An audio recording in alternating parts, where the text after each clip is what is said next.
So I've been reading Soseki Natsume's novels recently, and I find myself being really attracted to the people who are unable, who are clumsy, who do not know what to do in the world, and who have this really, deeply rooted mistrust of humanity.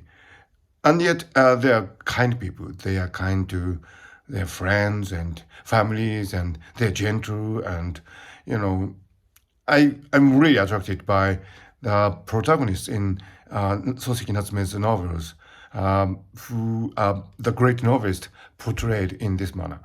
Now, look, if you look at the world today, there are people who are really great at making money, being successful, and taking advantage of people, situations, and so on. And there are people who follow these successful people, but I'm not really interested in these people. I'm rather attracted to the brother in Soseki Natsume's novel Kojin, who asks his younger brother to go for a trip, overnight trip with his wife, because he can't trust his wife. There's something, they actually have a kid together, but there's something in his wife that he cannot trust. And he, feel that there's something between his wife and his younger brother. So he asks the couple to make a trip. And of course, the younger brother refuses, but they go on a day trip, and, there's a strong wind, presumably due to typhoon or something, and they are forced to stay overnight in a ryokan because the traffic is disrupted and there's no way to communicate to the hotel that the elder brother is staying. So this is probably one of the most memorable episodes in Kojin.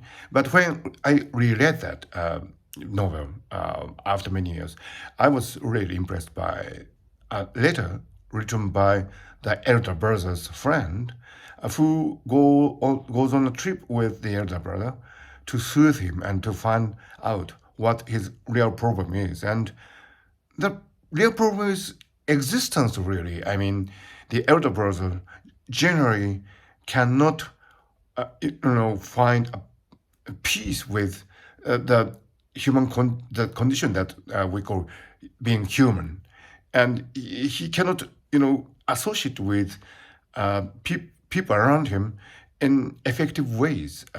He's a, scholar. He's much read, and he's really intelligent, and he understands, many things in a deeply sophisticated manner, and yet he cannot adapt to the world that he lives in, and he is very sincere, and he tries to be integrated person, but he can't actually live in the world in an effective way. So that's the finishing touch that we get from Soseki Natsume's novel Kojin, and you are left with this really deep impression, as if it was a piece of really great classical music, of having touched the existence of a human being.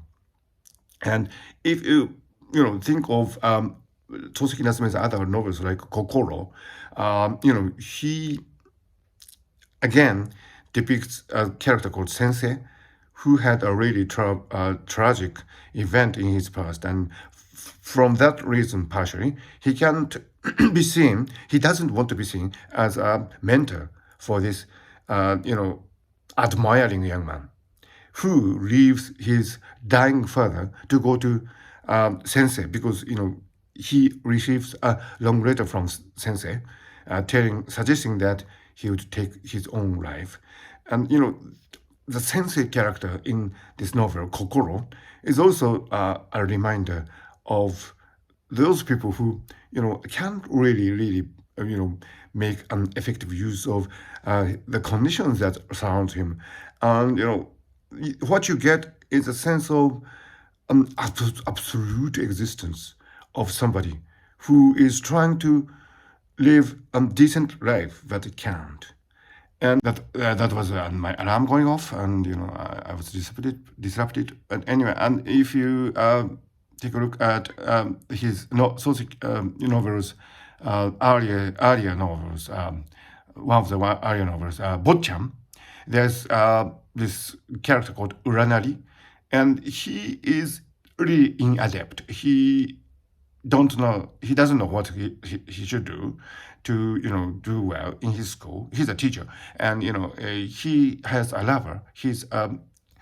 They're engaged, and this lady called Madonna is taken away by this cunning, calculating, sub headmaster, Kashatsu, red shirt, and and Uranari, this young man, is really a good man.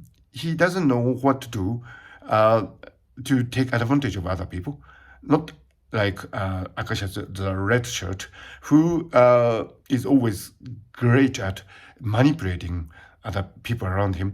But this young man, Uranari, he's just straight. He's just, he doesn't know what to do. And that's actually very human. I mean, a sincere, authentic human being wouldn't know what to do with his or her life. And that also reminds us, of course, of the character Kyo, who is an old lady in the household of Botchan, and she's very kind to Botchan, and she takes care of his daily lives, but she doesn't know because she's from the old time, from the samurai era, and she doesn't know what to do with the new era, Meiji era in Japan.